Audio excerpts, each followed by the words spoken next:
नमस्कार दोस्तों, मैं श्रवण बिश्नोई आपका मयंक क्लासेस परिवार पर तहे दिल से स्वागत करता हूं।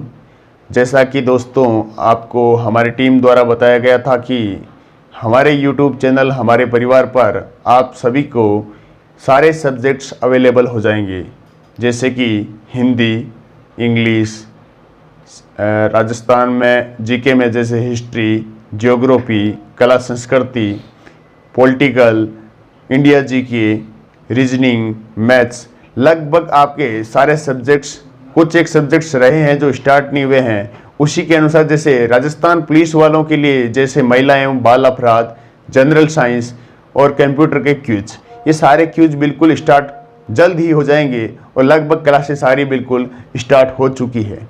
सभी एग्ज़ाम्स को मद्देनज़र रखते हुए बिल्कुल हमारी टीम बिल्कुल प्रयास कर रही है, ना कि सिर्फ एक एग्ज़ाम जैसे बीएसटीसी अभी वर्तमान में चल रहा है, ऐसा कुछ भी नहीं है।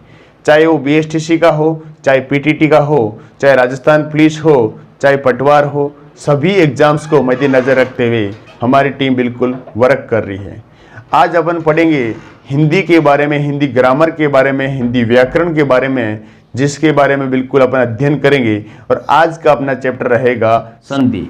दोस्तों मैं आपको बता देता हूँ, ये संधि शब्द है एक संस्कृत भाषा का शब्द है, जिसका अर्थ होता है मेल या जोड़। शब्द के अर्थ से ही इसकी परिभाषा भी बिल्कुल स्पष्ट हो जाती है। शब्द का अर्थ क्या हुआ? मेल या जोड़। यह शब्द दो शब्दों का क्या है? मेल है, जैसे कि सम, धन, दी। इनमें कोई संधि नहीं है दोस्तों, ये परस्पर क्या है? एक मेल हुआ है, संयोग से क्या हुआ है? मेल हुआ है, जिनसे क्या बना है? संधि शब्द का क्या हुआ है? निर्माण हुआ है। तो सबसे पहले अपन परिभाषा की बात करें तो ये मेल या जोड़ यहीं से स्पष्ट हो जाती है इसकी परिभाषा क्या है।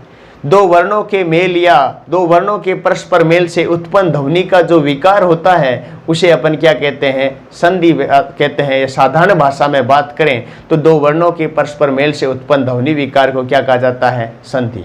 जैसे अगर अपन ऐसे और अलग भाषा में बात करें इसी संधि की परिभाषा की, तो किसी भी शब्द का अंतिम वर्ण व अंतिम शब्द का प्रथम वर्ण, जब दो शब्द मिल जाते हैं तो दो वर्ण मिल जाते हैं। प्रथम शब्द का अंतिम वर्ण और द्वितीय शब्द या अंतिम शब्द का प्रथम वर्ण, द्वितीय शब्द या यूं कहे अंतिम शब्द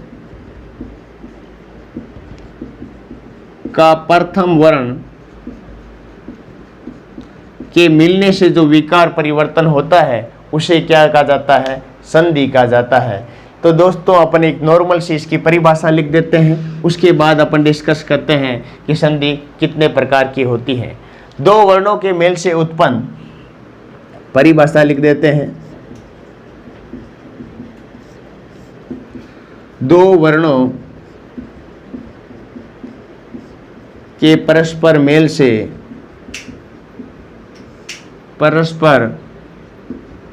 से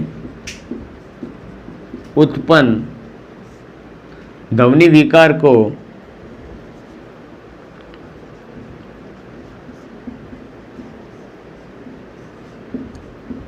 संधि कहते हैं। क्या कहते हैं? संधि कहते हैं। तो संधि कितने तरह की होती है, कितने प्रकार की होती है? दोस्तों संधि 3 प्रकार की होती है। कितने प्रकार की होती है? संधि के प्रकार लिख देते हैं। संधि के प्रकार, संधि कितने तरह की होती है? 3 तरह की होती है। जैसे कि बात करते हैं स्वर संधि। नंबर 2 की बात करें व्यंजन संधि। नंबर 3 की बात करें विसर्ग संधि। किसकी बात कर रहे हैं? विसर्ग संधि। तो संधि कितने प्रकार की होती है दोस्तों? 3 प्रकार की, स्वर संधि, व्यंजन संधि और विसर्ग संधि। आज अपन बात करने वाले हैं स्वर संधि की। तो स्वर शब्द से स्पष्ट क्या हो जाता है? दो परस्पर स्वरों के मेल से उत्पन्न ध्वनि विकार को या रूप परिवर्तन को क्या कहा जाता है? स्वर संधि कहा जाता है। दोस्तों अपन बात कर रहे हैं स्वर कौन से होते हैं। हिंदी वर्णमाला में स्वर कौन कौन से होते हैं? जैसे कि ए, आ, ई, उ ऊ, री, ए आई, ओ औ, ये क्या कहलाते हैं? स्वर कहलाते हैं हिंदी वर्णमाला में। तो इन्हीं में से दो स्वरों के मेल से उत्पन्न ध्वनि विकार या रूप परिवर्तन को क्या कहा जाता है? स्वर संधि। अभी अपन डिस्कस करते हैं स्वर संधि की। स्वर संधि भी अलग अलग तरह की होती है, 5 तरह की होती है। जैसे अपन स्वर संधि को पढ़ेंगे, बिल्कुल इसके बारे में डिटेल से बिल्कुल पढ़ने वाले हैं। तो मैं यहाँ तक बिल्कुल इरेज कर देता हूँ। अपन बात करते हैं आज का चैप्टर स्वर संधि के बारे में।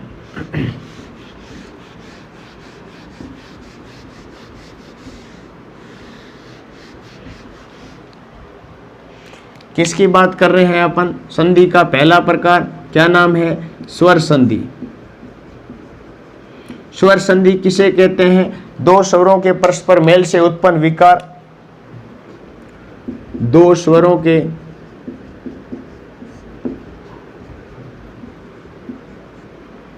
परस्पर मेल से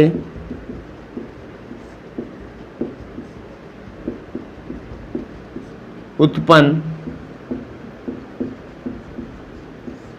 ध्वनि विकार या रूप परिवर्तन को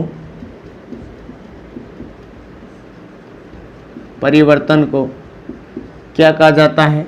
स्वर संधि कहा जाता है।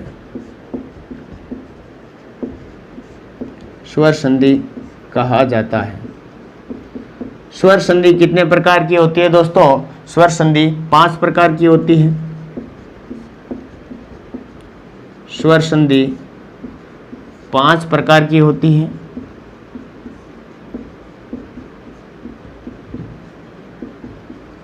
जैसे अपन बात करने वाले हैं स्वर संधि के प्रकारों की।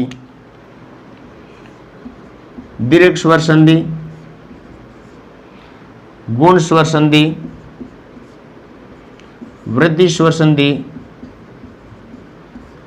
यण स्वर संधि, अयादि स्वर संधि। तो स्वर संधि के कितने प्रकार हुए? 5।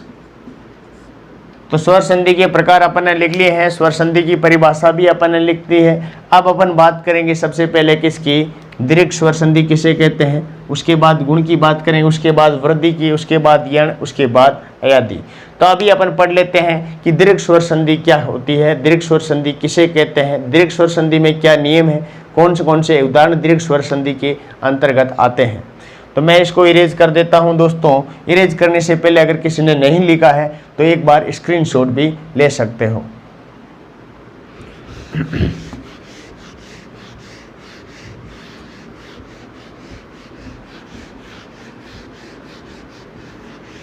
हेडिंग लगाओ दीर्घ स्वर संधि।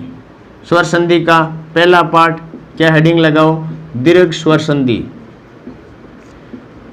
दोस्तों दीर्घ नाम से ही क्या है कि दो स्वरों के मेल को परस्पर मिलकर एक दीर्घ स्वर का निर्माण कर लेते हैं, या दो स्वर जब मिलकर दीर्घ रूप धारण कर लेते हैं तो उसे क्या कहा जाता है? दीर्घ स्वर। दीर्घ का मतलब क्या होता है? बड़ा रूप धारण कर लेते हैं। जैसे कि कौन से स्वर मिलकर करते हैं दीर्घ स्वर संधि के अंतर्गत अपन बात कर रहे हैं। ए या आ में जब ए या आ मिल जाता है तो किसका निर्माण होता है? आ का। जैसे ए में अगर इसको मैं बड़ा करके दिखाऊं आपको, जैसे ए में अगर ए मिल जाता है तो किसका निर्माण होता है? आ का। जब ए में आ मिल जाता है तो किसका निर्माण होता है? आ का। इसी तरह जब आ में ए मिल जाता है तो किसका निर्माण होता है? आ का। जब आ में आ धन आ मिल जाता है तो किसका निर्माण हो जाता है? आ का। इसको मैंने इतना लिखने के बजाय मैंने आपको शॉर्ट में क्या लिखवा दिया कि किसका निर्माण हो जाता है? आ का। बिल्कुल यस और नो समझ में आ रहा है या नहीं आ रहा? बिल्कुल अच्छे से समझ में आ रहा होगा। बिल्कुल आराम से चलते हैं अपन, कछुआ चाल चल रहे हैं बिल्कुल आराम से। अब जैसे कि बात कर रहे हैं अपन 1 नंबर ये, 2 नंबर की अगर मैं बात करूं, ई या ई में जब ई या ई मिल जाती है तो किसका निर्माण हो जाता है? बड़ी ई का निर्माण हो जाता है। तो ये भी अपन किस में दीर्घ हो रहा है ना, ये भी दीर्घ हो रहा है ना। अब बात कर रहे हैं 3 नंबर की। इसको अगर आप खोलना चाहो तो बिल्कुल इसी तरह आप लिख सकते हो कि ई धन ई क्या बना? बड़ा ई धन बड़ी ई क्या बना? बड़ी। इसी तरह बिल्कुल आप लिख सकते हो। जब ऊ या ऊ में ऊ या ऊ मिल जाता है तो बड़े ऊ का क्या हो जाता है, निर्माण हो जाता है। जब री में री मिल जाता है तो क्या बन जाता है, बड़ी री बन जाता है।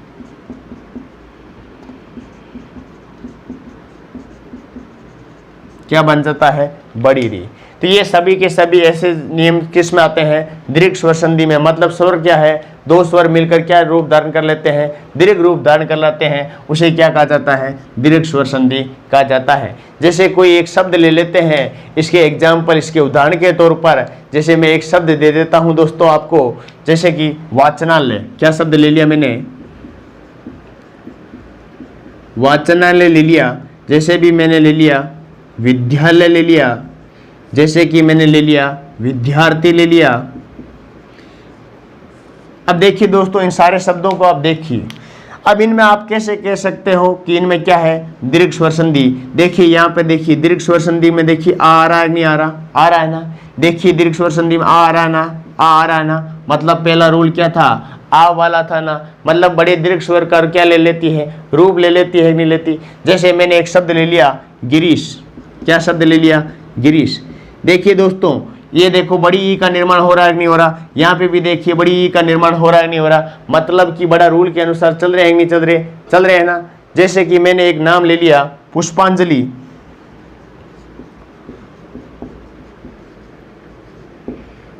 पुष्पांजलि, देखिए इसमें भी किसका निर्माण हो रहा है, आ का निर्माण हो रहा है या नहीं हो रहा। अब देखिए अपन इसका संधि विच्छेद कैसे करते हैं। जैसे मैंने बोल दिया वाचन धन आलय। अब अपन इसको तोड़ के देखते हैं। देखिए दोस्तों, ये जब व्यंजन है, न क्या है, ये आधा होता है। जब तक इसमें कोई स्वर नहीं मिल जाता तब तक न बिल्कुल पूरा नहीं बनेगा। यहाँ पे ना क्यों बना, मैंने कहा जब ए में क्या मिल जाता है, ए में क्या मिल जाता है, आ मिल जाता है, तो क्या बन जाता है, आ बन जाता है। इसी तरह जब न में आ मिला, न में देखो ध्वनि किसकी आ रही है, कौन सी स्वर की ध्वनि आ रही है, न। किसकी स्वर की ध्वनि आ रही है, ए की। जब ए में मैंने आ मिला दिया, आ मिला दिया, क्या बन गया, आ बना कि नहीं बना। इसी तरह न में मैंने आ मिलाया तो क्या बन गया, न में जब आ मिलाया तो क्या बना, ना बना। तो वाचन प्लस आलय मतलब क्या बना, वाचनालय बना। इसी तरह अगर इसकी अपन बात करें, इसी तरह इसकी बात करूं मैं, विद्या धन आलय। विद्या धन क्या हुआ, आलय। देखो विद्या आ धन आ क्या बना, आ विद्यालय।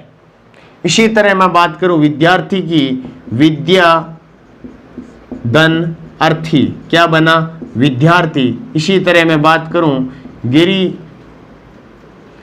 धन इश क्या बना, गिरीश। इसी तरह मैं बात करूं पुष्प धन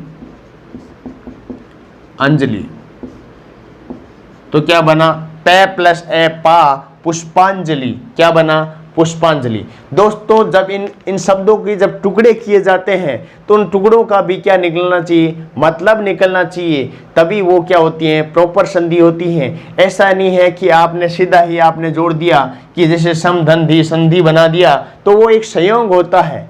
इनका भी अलग अलग अर्थ निकलना चाहिए। जैसे भी बोला है आपने गिरी धन ईश, गिरी मतलब पर्वत, इस मतलब क्या हो गया, ईश्वर हो गया। इसी तरह इनका भी अर्थ निकलना चाहिए। तो ऐसे ये होती है दीर्घ स्वर संधि। दीर्घ स्वर संधि के कुछ एग्जाम्पल मैं आपको दे देता हूँ, उनका बिल्कुल आपको कमेंट सेशन में बिल्कुल कमेंट करके बताना है कि इनका संधि विच्छेद क्या होगा। तो यहाँ तक मैं बिल्कुल इरेज कर देता हूँ।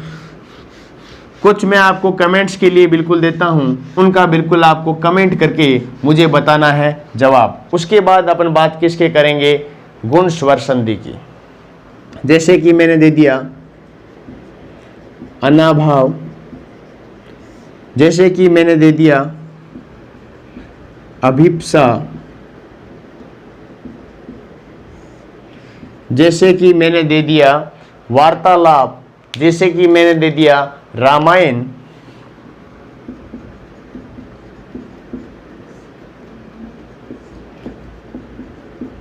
इनके आप बिल्कुल कमेंट करके मुझे बताओगे कि इनके संधि विच्छेद क्या होगा। अब मैं आपको बताता हूं दीर्घ स्वर संधि से जब आप एग्जाम की बात करें तो एग्जाम में आपको क्वेश्चन किस तरह पुटअप किया जाता है, किस तरह आपको एग्जाम में क्वेश्चन पूछने का तरीका क्या है, उस तरह मैं आपको एक क्वेश्चन देता हूं और किस तरह इससे आपको संधि से सवाल पूछा जाता है। तो बिल्कुल मैं यहाँ तक बिल्कुल क्या कर देता हूँ, इरेज कर देता हूँ। किसी ने नहीं लिखा तो एक बार स्क्रीनशॉट ले ले। अब देखिए दोस्तों, आपसे सवाल किस तरह पूछा जाता है एग्जाम में। मैं एक क्वेश्चन लिखता हूँ, बिल्कुल संधि का कोई भी क्वेश्चन होगा इसी तरह पूछा जाएगा। तो देखिए आपसे पूछा जाएगा, निम्न में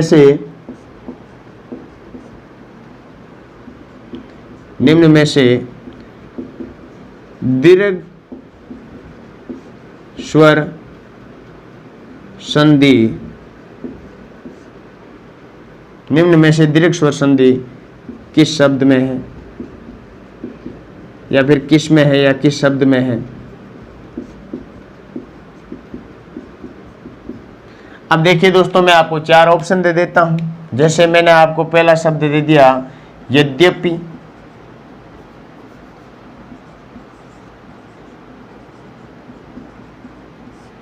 दूसरा मैंने आपको ऑप्शन दे दिया देवेंद्र,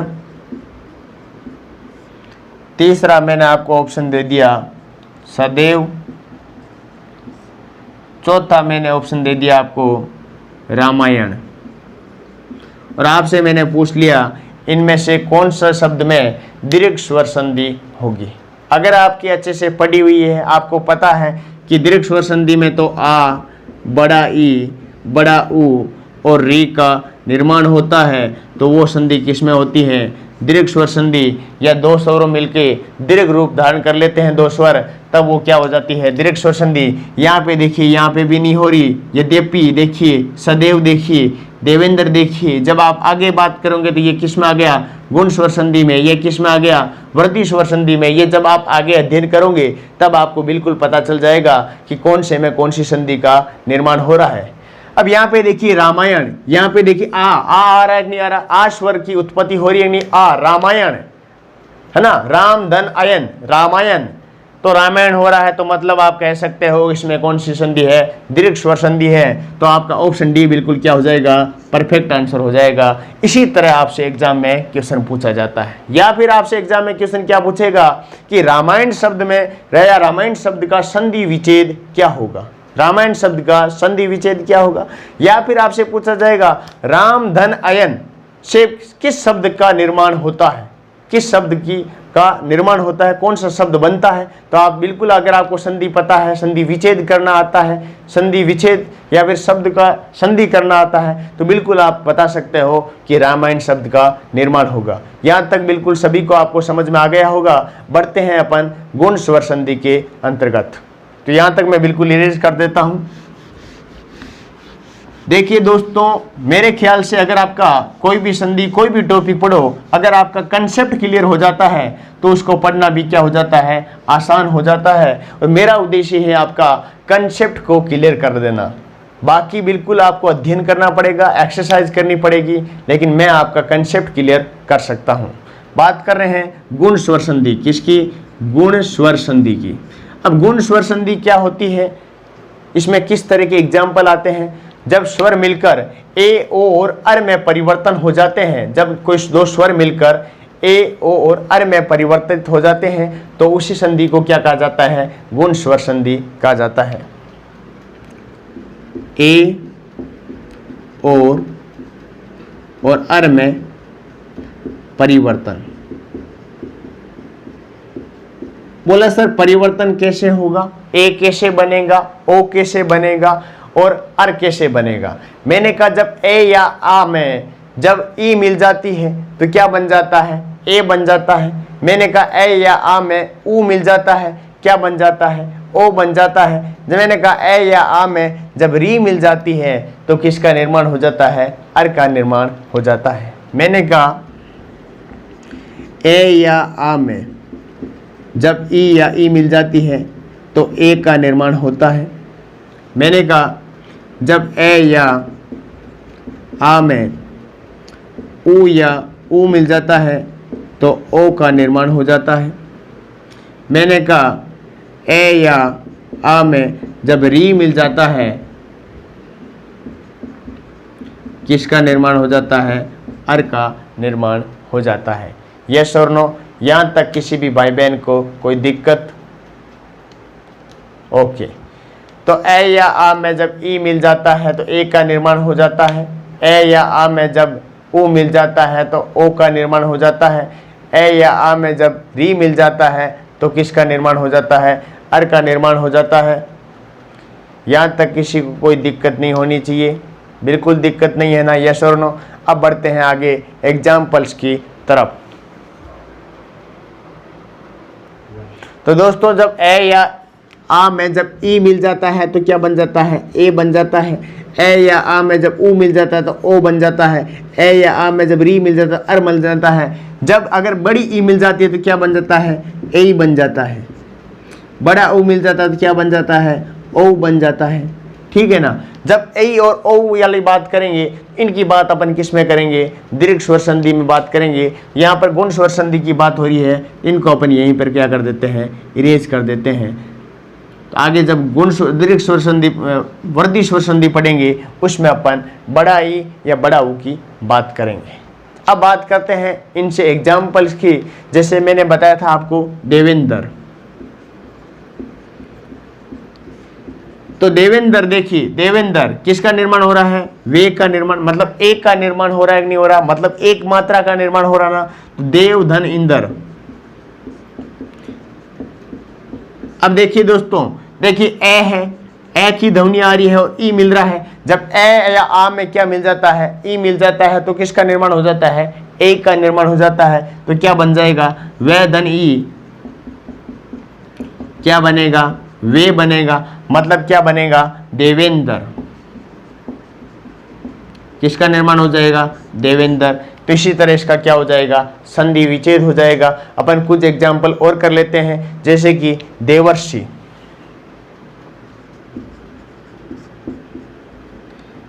जैसे कि देवर्षि शब्द है तो अपन बात करते हैं देव धन ऋषि। अब देव धन ऋषि क्यों लिखा? देखिए अर किसकी ध्वनि आ रही है? अर की।